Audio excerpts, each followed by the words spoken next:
Durante 15 segundos, sobre una masa de 30 kilogramos actúa una fuerza de 60 newtons con una inclinación de 60 grados sobre el horizontal. En este tiempo logra alcanzar una velocidad de 10 metros sobre segundo partiendo del reposo.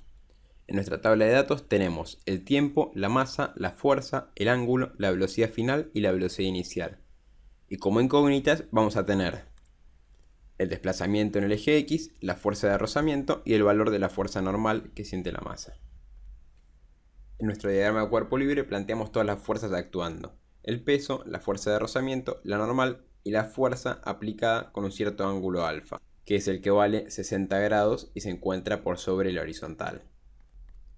El primer punto nos pide la distancia que recorre en el tiempo dado. Para el primer punto ni va a hacer falta aplicar nuestra sumatoria de fuerzas de Newton, sale directamente por cinemática. Nosotros podemos averiguar cuánto vale la aceleración, porque tenemos la velocidad final, la velocidad inicial y el tiempo que tarda en lograr esa velocidad final, y una vez que tenemos esa aceleración y ese tiempo, los reemplazamos en la ecuación de la posición final. Nos queda que la aceleración es igual a la velocidad final menos la velocidad inicial sobre el tiempo. Reemplazamos por los valores y nos queda 10 metros sobre segundo menos 0 metros sobre segundo sobre 15 segundos, que es el tiempo que tarda en llegar a esa velocidad. Nos da que la aceleración es de 0.67 metros sobre segundo. Para el segundo punto, que nos pide averiguar el valor de la fuerza de rozamiento, ya sí hace falta hacer nuestra sumatoria de fuerzas. Nos queda la sumatoria de nuestra fuerza de rozamiento más nuestra fuerza peso más nuestra fuerza aplicada más la normal es igual a la masa por el vector aceleración. Y si lo descomponemos en x y en y, nos queda en x menos la fuerza de rozamiento más una componente en x de la fuerza. Ahí en el diagrama marcamos cómo actuaría la componente en x de la fuerza. Vemos que tiene el mismo sentido positivo que nuestro eje.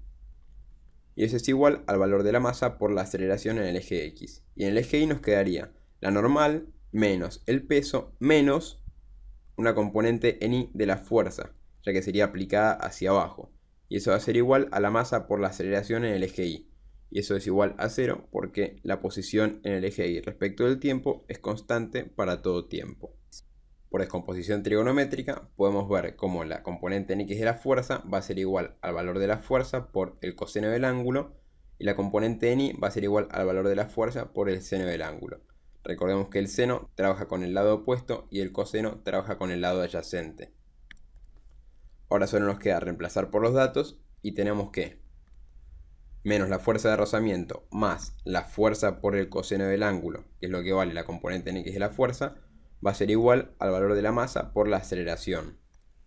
Si despejamos la fuerza de rozamiento, nos queda que es igual al valor de la fuerza por el coseno del ángulo menos la masa por la aceleración.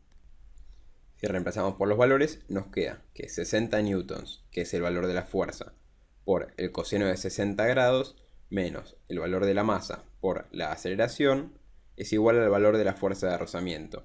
Y de ahí obtenemos que el valor de la fuerza de rozamiento es 9.9 newtons. El último punto nos pide averiguar el valor de la fuerza normal que siente la masa. Entonces vamos a trabajar con nuestra sumatoria de fuerzas en el eje Y. Tenemos que el valor de la normal menos el peso menos la componente en Y de la fuerza va a ser igual a 0. Y si acá despejamos la normal, nos queda que la normal va a ser igual a la suma del peso más la componente en Y de la fuerza. La componente en Y de la fuerza recordamos que es igual al valor de la fuerza por el seno del ángulo alfa.